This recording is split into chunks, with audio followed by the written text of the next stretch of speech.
नमस्कार, म Himalayan transport coordination committee तथा दार्जिलिङ कालिम्पोङ हिमालयन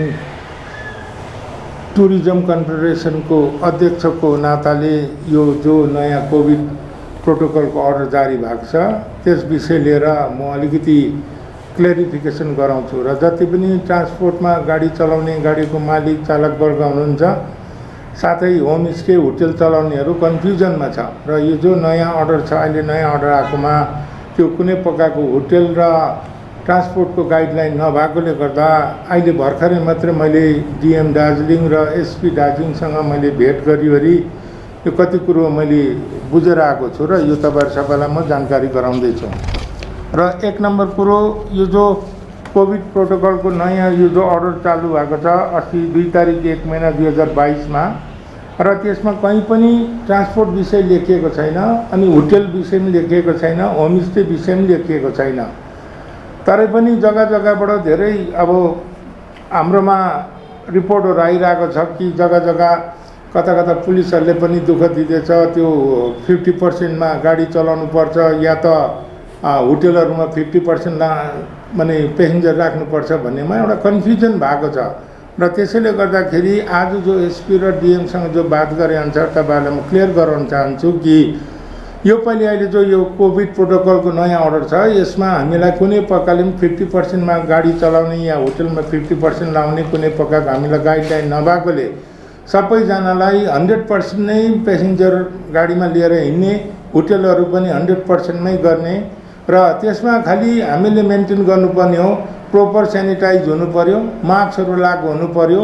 र कोही पनि त्यस्तो डाउट भएको कोही पनि पेसेन्जर छ भने गाडीवालाले अगर त्यस्तो छ भने सतर्क भएर उसलाई गाडीबाट हटाएर कहीँ नजिकको हेल्थ सेन्टरतिर कहीँतिर या हस्पिटलतिर चाहिँ इन्टिमेट गरिदियो भने राम्रो या पुलिस स्टेसनतिर गरिदियो भने राम्रो। र आजको रिपोर्टसम्ममा अहिले कलकत्ताबाट 2 जना आउने व्यक्तिमा 1 जनालाई कोभिड पोजिटिभ भएको रिपोर्ट छ आज र त्यसले गर्दाखेरि अहिले जो घुम्न आउने टुरिस्ट अब दिनका दिन घटेर गयो, तर पनि यसमा अब कोही पनि त्यस्तो आयो भने चाहिँ तपाईँले अलिकति सतर्क बसिदिने र अर्को 50% को कुरा र हाम्रो गाडीहरूले पनि अब एकदम 50% चलाएर डबल भाडा चलाउँछु भने त्यो बिल्कुल कसैले पनि पाइने छैन र यो डिएम दार्जिलिङ र एसपी दार्जिलिङसँग बात गरे पश्चात र एसपी दार्जिलिङसँग मैले बात गर्दाखेरि उहाँले भन्नुभयो कि कसैले पनि गाडीमा आफ्नो सिटिङ क्यापेसिटी चलाएको छ भने त्यहाँ कहीँ पनि पुलिसहरूले कहीँ पनि उनीहरूलाई कुनै असुविधा पार्दैन।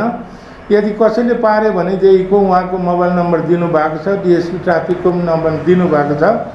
अनि जनताहरू पनि गाडीमा ट्राभल गर्दाखेरि कसैले पनि बेसी भाडा लियो भने, कसैले पनि त्यस्तो प्रकारले ड्राइभरहरूले बदमासी गरे भने, विशेष गरेर अलिकति यो सिलगढी दार्जिलिङ चलाचलमा चाहिँ बेसी त्यस्तो कार्यक्रम चल्दैछ र हिजो अस्ति पनि यहाँनिर क्रिसमस र न्यू इयर इभमा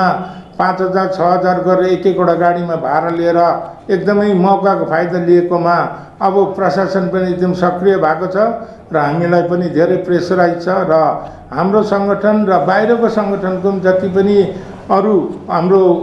प्रभारीहरू हुनुहुन्छ उहाँहरूलाई पनि मेरो अनुरोध छ कि दार्जिलिङको नाम हामी खराब नगरौँ र यो कोभिडले गर्दाखेरि टुरिस्ट आउँदै झट्टै बन्द गर्नु पर्यो र पनि जति घुम्न आउने टुरिस्टहरू छ उनीहरूको जतिवटा टुरिस्ट स्पटमा बन्द भएको छ त्यो जग्गामा जानुको लागि पुलिसले कुनै प्रकारको रेस्ट्रिक्सन गर्दैन, तर जहाँ टुरिस्ट स्पट जुन जुन बन्द गराएको छ त्यहाँ चाहिँ कसैले पनि जबरजस्ती गरेर टुरिस्ट हाल्नु पाएन र बाटोतिर हिँड्दा ओर्दा फोटो खिच्छ केही खिच्छ भने त्यो खिचाउन सकिन्छ र जसले पनि अब यो गाडी चलाउँदाखेरि गाडीमा बेसी भाडा लियो या त के अरे 50% चढाएर डबल भाडा लिन्छु भने या त रिजर्भ जाँदाखेरि एकदमै बेसी भाडा लियो भने यो अहिले मैले यहाँनिर एसपी साहबसँग मैले बात गरेर आएको छु र दार्जिलिङ डिएसपी ट्राफिकको नम्बर र एसपी दार्जिलिङको नम्बर यहाँ दिएको छ र कसैलाई पनि केही पनि हुन्छ भने अन द स्पट यहाँबाट फोन गर्नु होला कि बादमा गएर थानामा रिपोर्ट गर्ने या कसैलाई गएर हामीलाई रिपोर्ट दियौँ त्यसको केही पनि उयो हुँदैन र त्यसले गर्दाखेरि तपाईँहरू कसैले पनि यो नम्बर दिएर चाहिँ राख्नुहोस् र कसैले त्यस्तो तपाईँहरूलाई असुविधा पारेको खण्डमा चाहिँ अन द स्पट तपाईँले फोन गर्नुहोस्, पुलिसले कारवाही गर्छ र यो तपाईँहरूलाई एउटा सचेत गराउने विषय लिएर मैले राखेको र कोभिडमा अब कुनै प्रकारको यो अहिले नर्मल हिसाबले चल्दै थियौँ, हामी त्यही हिसाबले चल्छौँ। होमस्टे पनि त्यही हिसाबले चल्छौँ, होटल पनि हामी त्यही हिसाबले चल्छौँ।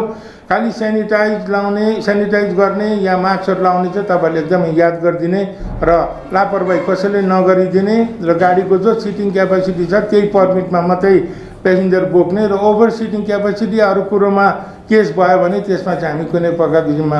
लिँदैनौँ। धन्यवाद। सिलगढीको भाडा पहिले 200 रुपियाँ थियो, तर अब अस्ति नै यो 2 साल अगाडिको भाडा थियो र अहिले बढाउनु पर्ने हुँदाखेरि अहिले अब गाडीलाई पनि नपोसाएकोले गर्दाखेरि एउटा अनअफिसियली 250 रुपियाँ चाहिँ लिएको छ र हाम्रो टिकट काउन्टरहरू जहाँबाट पनि बुक हुँदाखेरि 250 देखि माथि लिएको छैन। तर बाहिरको गाडीले गर्दाखेरि धेरै भाडा लिँदा टिकट काउन्टरलाई पनि कतिवटा दोष लाग्दैछ र मैले अघि गएर टिकट काउन्टरमा मैले सबै वार्निङ दिइसकेको छु कि जो हाम्रो रेट छ त्यो बाहेक कसैले पनि नलिने र जति टुरिस्टहरू चाहे लोकल मान्छे यताउता जाँदाखेरि पनि भाडा तपाईँहरूले सिलगढी जाँदा अहिले 250 रुपियाँदेखि कसैले नलिदिने। यदि कसैले 250 देखि बेसी माग्छ भने यो नम्बर मैले जो देखाएको नम्बर छ तुरन्तै तपाईँहरूले फोन गरिदिनुहोस्, उहाँहरूले कारवाही गर्छ। र यो पब्लिकको हितमा पनि हाम्रो गाडीको पनि सेक्युरिटीको लागि र बाहिरतिर जाँदा कसैले गाडीलाई असुविधा पनि नपारोस् भनेर यो एउटा सतर्क गराउनु मैले आज एउटा यो प्रेस मिट गरेको हो।